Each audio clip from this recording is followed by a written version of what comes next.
Hola hermanos y amigos, especialmente los que estáis en el grupo de Disfrutando su Palabra. Pues fijaros que esta es la segunda vez que grabo la respuesta o el audio para el tema de hoy, porque ayer lo hice, lo grabé, incluso lo subí a YouTube y Ana estaba ya lista para subirla o para subir o compartir el enlace. Y fíjate, durante la noche y tal, el Señor me trajo algún versículo y algún pasaje más a la mente y pensé, ¿sabes qué? Necesito también incluir esos pasajes y observaciones a la respuesta. Así que lo estoy volviendo a hacer otra vez.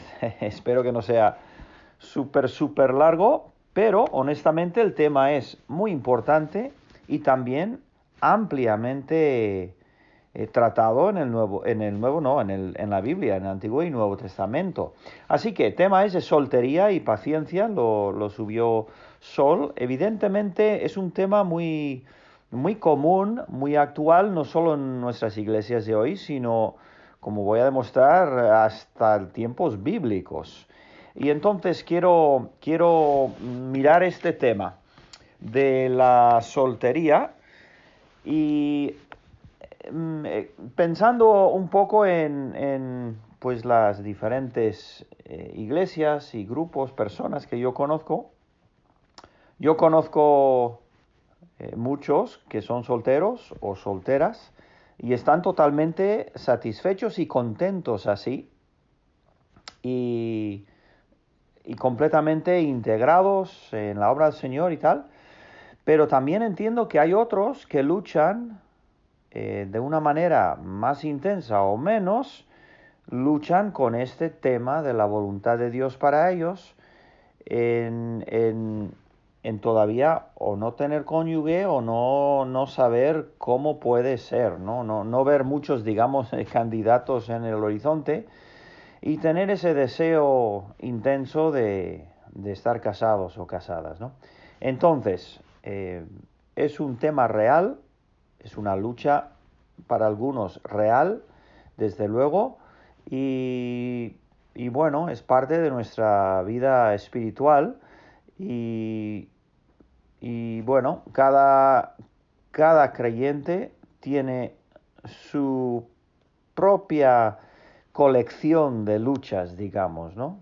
Y de conflictos espirituales. Y para algunos este puede ser grande o menos grande, pero es un tema que merece la pena, ya lo creo que sí, ver lo que es lo que dice la Biblia. Bien, entonces, algunos pasajes voy a leer, otros simplemente voy a comentar la referencia porque literalmente no nos podríamos estar aquí unas horas viendo lo que la Biblia dice. Bien, en Génesis 1 y 2 tenemos evidentemente la creación del matrimonio. En el primer capítulo, cuando Dios hace al hombre y a la mujer a su imagen. Segundo capítulo lo amplía un poco, lo explica un poquito. Y encontramos, sin embargo, en la Biblia que el plan de Dios normal, digo normal, es que el hombre se case con una mujer y tengan hijos. Pero no es el plan universal, ni mucho menos. Pero sí que es el plan, podríamos decir, normal, no sé qué mejor palabra usar. Es necesario, evidentemente, el matrimonio para la propagación de la raza humana, según Dios, evidentemente. Y también, pues es un escenario, un ejemplo de lo que es el amor verdadero. Es uno, no es el único escenario, ni mucho menos, pero es uno de de las plataformas en las cuales Dios muestra a los demás, desde luego que al mundo incrédulo, qué es el amor verdadero, ¿no?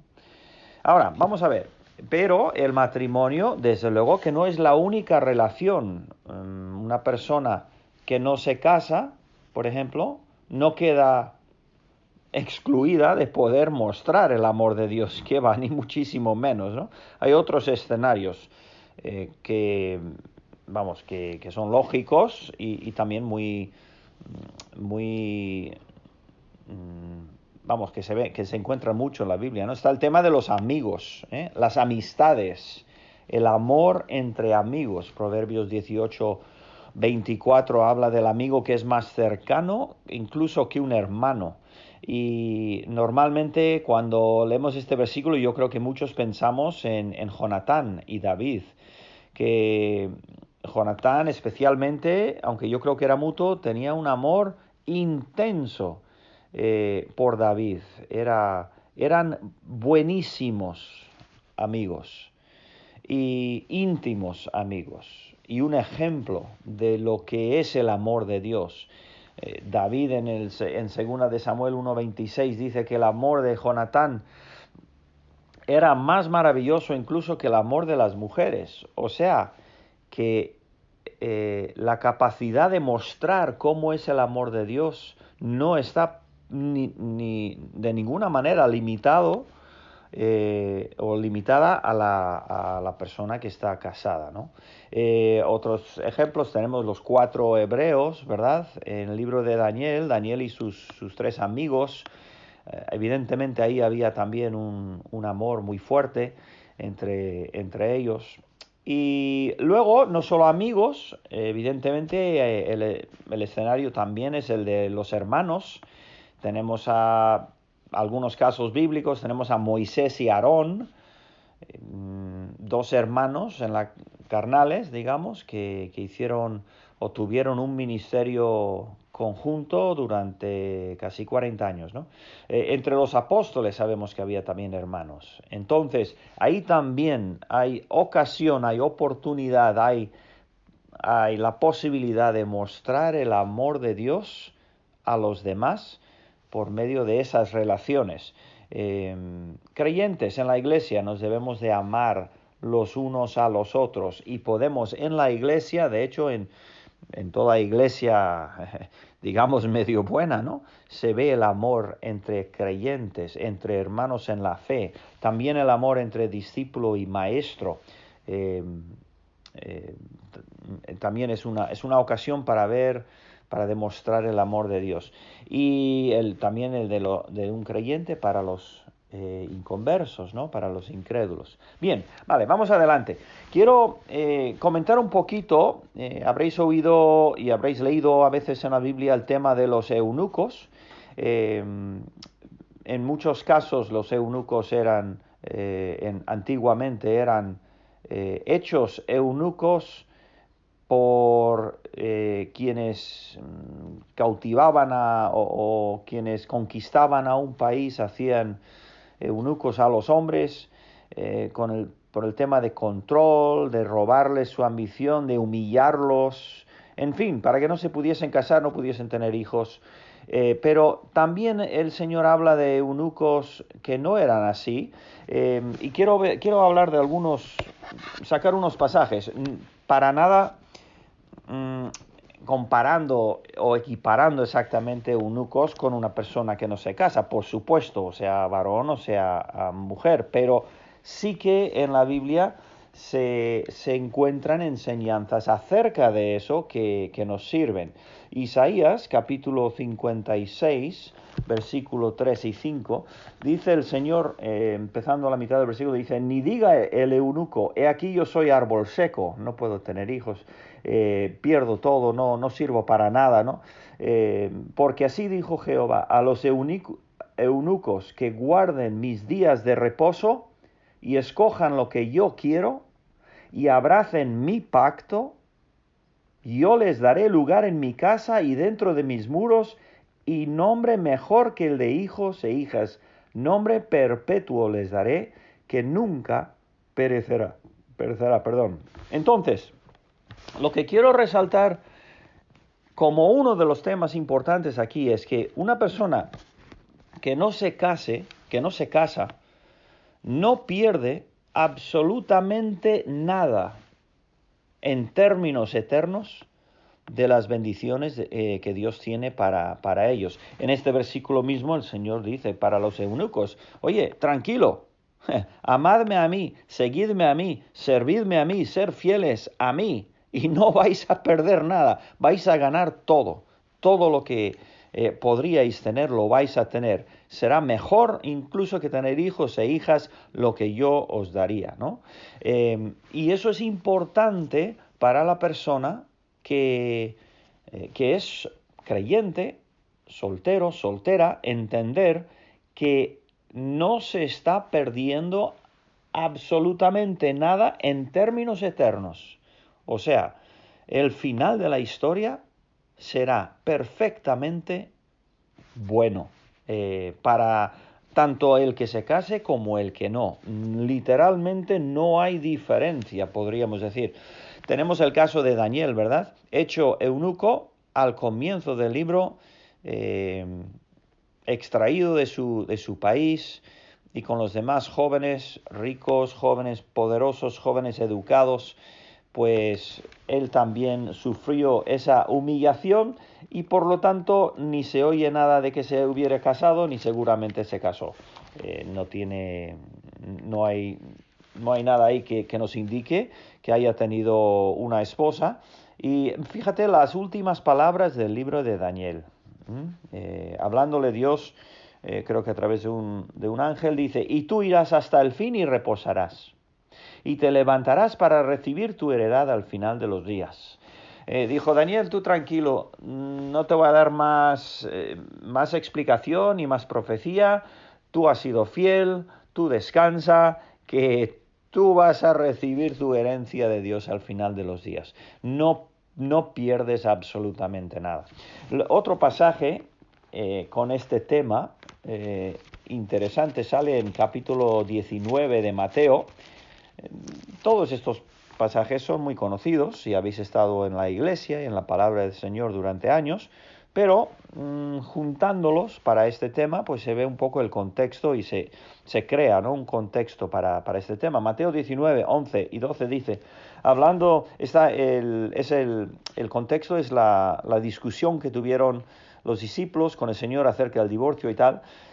Y dijeron, si es así, es la condición del hombre con su mujer, no conviene casarse, decían los discípulos. O sea, es mejor quedarte soltero. Entonces él les dijo, no todos son capaces de recibir esto, sino aquellos a quienes es dado. Fijaros que casi no, hay aquí una indicación, una implicación de que hay una bendición especial para aquellos que no se casan. De ninguna manera está despreciando el matrimonio, pero al mismo tiempo para nada está despreciando el no casarse, ¿no? Y luego dice, y aquí entra el tema de eunucos, pero en el contexto de quienes no se casan, no solamente el eunuco que fue humillado en el sentido antiguo. Aquí dice, pues hay eunucos que nacieron así del vientre de su madre, y luego, y hay eunucos que son hechos eunucos por los hombres. Esta es la mayoría, es la categoría más grande, creo yo, porque era muy común en los siglos y milenios anteriores. Y hay eunucos, tercera categoría, que asimismo se hicieron eunucos por causa del reino de los cielos. Y esto quiere decir, lógicamente, personas que decidieron no casarse por la voluntad de Dios. Así se describe eso, así se explica eso, ¿eh? Se hicieron eunucos por causa del reino de los cielos. Decidieron, no me voy a casar porque el Señor no quiere que me case y Él tiene otro ministerio para mí. El que sea capaz de recibir esto, que lo reciba, dijo el Señor. Entonces, en ningún sentido indica que son más pobres por ser eunucos, ¿no? Fíjate qué cosa, cuando leí Jeremías hace un mes o así, en el capítulo 16 de Jeremías, vino a mí palabra de Jehová diciendo, no tomarás para ti mujer, ni tendrás hijos ni hijas en este lugar. Entonces vemos aquí también que hasta el grandísimo Jeremías, digo grandísimo, bien conocido profeta Jeremías, aquí se ve que el Señor dijo, mira, no te cases, no conviene que te cases, no quiero que te cases. Así que estamos hablando de alguien importante, otro gran profeta. Ahora, Me pregunto también en todo este tema, o me pregunto, saldría la pregunta, digo yo, ¿qué de los que mueren de joven o jóvenes, que no llegan a casarse? ¿Pierden lo mejor que Dios tiene porque no se casan? No, evidentemente no. Puedo pensar en personajes bíblicos que creo yo que no se casaron, no se pudieron casar, y para nada eh, se entiende que no perdieron nada en términos eternos, ¿no? Tenemos a Abel. Yo no tengo constancia, no parece que Abel se casó, ¿no? Juan el Bautista, por ejemplo, una vida muy especial, no parece que tuviese mujer. Esteban, me parece a mí que no estaba casado. Creo, simplemente porque no se habla nada cuando murió, se habla de hombres y tal que fueron a ayudar y tal, y con su entierro y todo eso, pero no se habla absolutamente de familia. Entonces, hay muchos casos bíblicos, por no decir casos en la historia, ¿no? De personas, de jóvenes, de niños creyentes que aman al Señor y mueren y nunca tuvieron esa oportunidad de casarse. Evidentemente no quedan relegados a una categoría menor de ninguna clase, ¿no? Entonces yo sé que la lucha no es siempre ese. La lucha es de que uno tiene deseos de casarse, deseos también de servir a Dios y hacer la voluntad de Dios, pero está ese anhelo, ¿no? De que ojalá Dios me dé un compañero de vida. Es normal, pero es importante, yo creo, que controlemos nuestra mente en todos los aspectos. Es un mandamiento para el creyente, amar al Señor con toda nuestra mente, organizar y ordenar, controlar lo que pensamos. Y si nos encontramos pensando que Dios no está siendo bueno con nosotros o pobrecito de nosotros, esos pensamientos hay que cortarlos, hay que eliminarlos de nuestra mente. ¿Por qué? Porque nos van a hacer decaer, nos van a desanimar y al final son pensamientos, bueno, vamos a decirlo claro, son pensamientos inicuos, son pensamientos que no debían ser, porque conocemos y amamos a un Dios que nos ama. Mateo 22, otro pasaje, los saduceos están intentando engañar, ¿no? Y pillarle al Señor, cosa imposible, pero bueno, lo intentan. Entonces, respondiendo Jesús les dijo, hablando del hombre, bueno, de la mujer que tuvo todos esos maridos, ¿no? De quién fue mujer al final. Respondiendo Jesús les dijo, erráis, ignorando las Escrituras y el poder de Dios, porque en la resurrección ni se casarán ni se darán en casamiento, sino serán como los ángeles de Dios en el cielo. No hay matrimonio en el cielo, ya lo sabemos, pero eso no quiere decir que en el cielo no hay placer o placeres, ni mucho menos. Eso sería ilógico y sería, vamos, ridículo pensar, ¿no?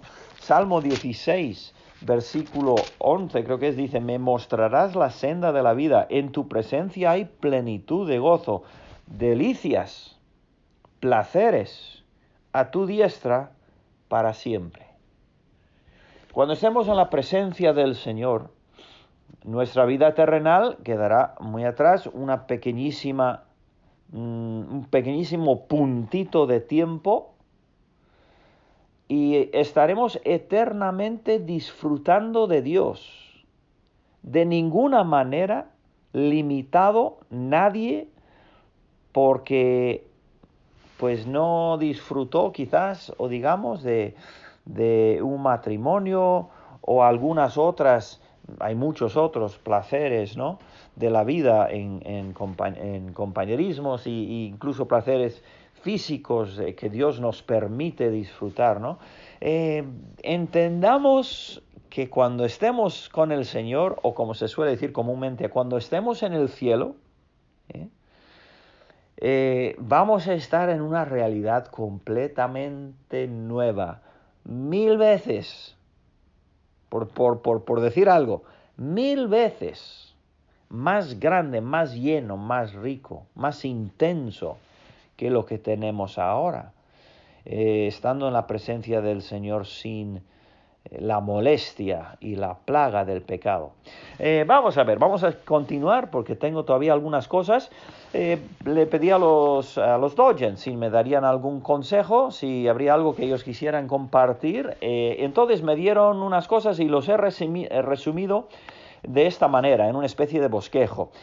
Sería de parte de Miguel y Madalena: durante tu soltería, aprende a esperar. Aprende a esperar. Es una oportunidad para aprender a esperar en Dios. Luego, aprende a ser agradecido en todo. Aprende el poder de la alabanza. Cuando no entendemos, alabamos igualmente, sabiendo que su voluntad es perfecta. Y si pudiéramos ver las cosas desde su perspectiva, las haríamos igual, haríamos exactamente lo mismo. Aprende a esperar, aprende a ser agradecido, aprende el poder de la alabanza, aprende a deleitarte en Dios, Salmo 37:4 y 145:19. Y finalmente, aprende a estar contento, aprende a estar contento. Versículo tan clásico, ¿no? Tan conocido como Filipenses 4:11, donde Pablo dice: no lo digo porque tenga escasez, pues he aprendido a contentarme cualquiera que sea mi situación. Y luego me vino a la mente unas palabras que leí en el libro de J.I. Packer, que en castellano se llama El conocimiento del Dios Santo. Un libro tan bueno que lo recomiendo más que ningún otro libro, aparte de la Biblia. Yo lo leo todos los años, llevo 28 años leyendo este libro, cada enero. Maravilloso libro, pero en el capítulo, en la página 353, dentro de un capítulo, yo pienso que este capítulo se llama La suficiencia de Dios. Yo personalmente creo que es el mejor capítulo fuera de la Biblia que he leído en toda mi vida. No sé de otro capítulo que se compara a este. Se llama La suficiencia de Dios y es el último capítulo de este libro. Pero en 353, y hablando de Romanos 8:32, os voy a leer ese versículo. Dice: el que no escatimó ni a su propio Hijo, sino que lo entregó por todos nosotros, ¿cómo no nos dará también con él todas las cosas? Esa frase: nos dará también con él todas las cosas. Voy a leer parte de un párrafo de este libro, y es el siguiente. Como dije, creo, ya es el página 353. Escucha lo que dice en el contexto de explicar este versículo. Dice: el significado de la frase «nos dará con él todas las cosas» puede expresarse así. Y esto es lo que tenemos que prestar atención, ¿vale? Algún día descubriremos que nada, literalmente nada, de lo que hubiera podido aumentar nuestra dicha eterna, o nuestra herencia, o nuestra felicidad eterna, nos ha sido negado. Y que nada, literalmente nada, de lo que hubiera podido limitar esa dicha eterna, esa herencia, esa felicidad eterna, ha quedado con nosotros. ¿Qué seguridad mayor que esta podemos querer? O sea, garantizado por el amor todopoderoso de Dios, nos daremos cuenta, y debemos de creer por fe, que el Señor nos da y nos dará absolutamente todo lo que necesitamos para disfrutar eternamente de Él. No perdemos nada si amamos al Señor y entendemos este versículo. Muy buenas palabras de J. Packer. Otro pasaje, Pablo nos habla en Corintios, 1 Corintios 7, todo el capítulo va sobre matrimonio, pero solamente quiero leer unos versículos. Versículo 7 dice: quisiera más bien que todos los hombres fuesen como yo, pero cada uno tiene su propio don de Dios, uno a la verdad de un modo y otro de otro. Digo pues a los solteros y a las viudas que bueno les fuera quedarse como yo. ¿Qué es lo que está diciendo? Pablo está diciendo: soy soltero, quiero ser soltero, y me parece muy bien ser y estar soltero, porque puedo servir a Dios mejor. Es un don que Dios me ha dado. Qué cosa, ¿verdad? 32. Quisiera pues que estuvieseis sin congoja. El soltero tiene cuidado de las cosas del Señor, de cómo agradar al Señor. Pero el casado tiene cuidado de las cosas del mundo, de cómo agradar a su mujer. Las dos situaciones son buenas, aunque Pablo dice que escoge primero el de ser soltero. ¿Por qué?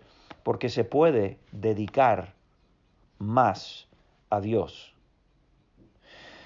Si eres soltero ahora o soltera, ¿estás involucrado más en la obra del Señor de la que podrías estar si estuvieses casado?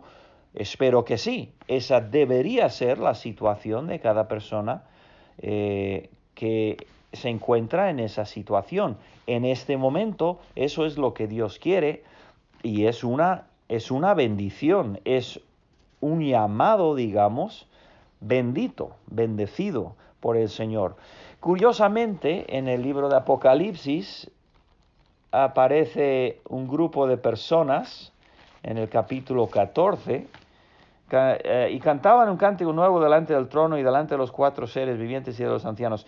Y nadie podía aprender el cántico sino aquellos 144,000, habéis oído de los 144,000, ¿verdad?, que fueron redimidos entre los de la tierra. Estos son los que no se contaminaron con mujeres, pues son vírgenes.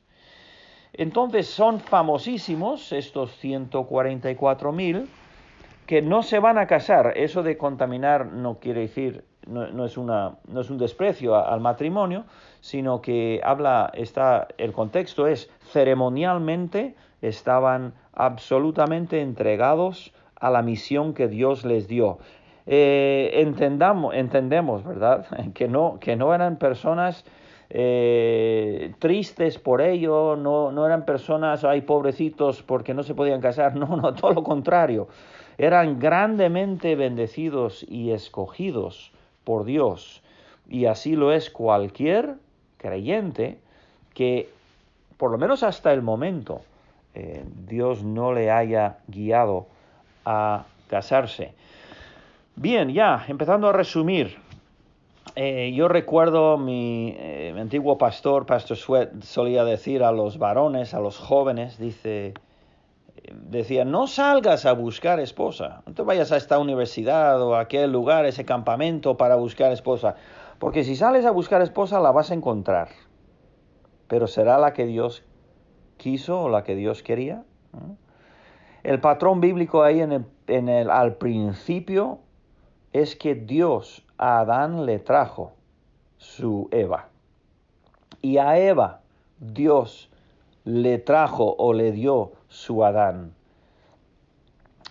En mis años de ministerio, y llevo ya bastantes, ya llevo fácilmente unos 30, he tratado y hablado, he intentado ayudar a muchos matrimonios, no porque yo fuese perfecto en esa área, ni mucho menos, pero porque me toca, ¿no?, como pastor y como amigo, como hermano, ayudar, ¿no? Y algo de lo que he aprendido es que apenas conozco una miseria más intensa que de una persona casada infelizmente. Suelo ver a veces o escucho amigos, igual incluso familiares o personas que quieren casarse, se quieren casar con una persona por simpatía, por ayudarle a esa persona o porque, en fin, muchas razones. ¿eh? Incluso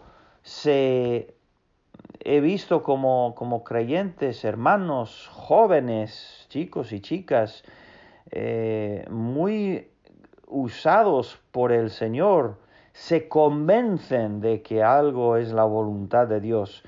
Se convencen de que esa persona es la que es para mí y voy a ir a por él sí o sí, o por ella sí o sí.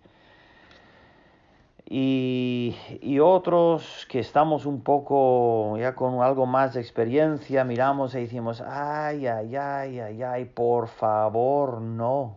Por favor, espera que Dios lo arregle. Espera en el Señor porque no sabes la miseria de casarte con alguien que no debía ser. Un aviso, una alarma grande para aquellos que luchan en esta área. La lucha no es mala en sí, es algo parte de nuestra personalidad. Todos tenemos luchas, pero dejar que nuestra mente gane la batalla, eso sí que está mal, como en cualquier otra área de la vida, ¿no? Debemos de tener control. Y algunas de estas verdades y pasajes que hemos estado viendo nos pueden ayudar a tener una perspectiva bíblica, una perspectiva correcta, una perspectiva sana en este tema. Resumen y consejo final: no dudes de Dios. Su voluntad es perfecta para ti. Luego, ten paciencia. No te estás perdiendo absolutamente nada. Y finalmente, mientras el Señor no te dé cónyuge, dedícate a Él y a su obra. Ese es el ministerio bendito que Dios te ha dado en este momento. Así que ánimo y adelante. Si tenéis más preguntas, seguro que he dejado cosas sin tratar y sin comentar y pasajes sin sacar, pero bueno, con lo que sea, pues tenemos ese grupo y siempre se puede hacer más consultas o más preguntas o observaciones. Que Dios nos ayude a cada uno en su voluntad a amarle y a abrazar lo que Él quiere para nosotros. Muy bien, pues nada, a todos que tengáis un buen día, que el Señor os bendiga. Sed fieles. Agur.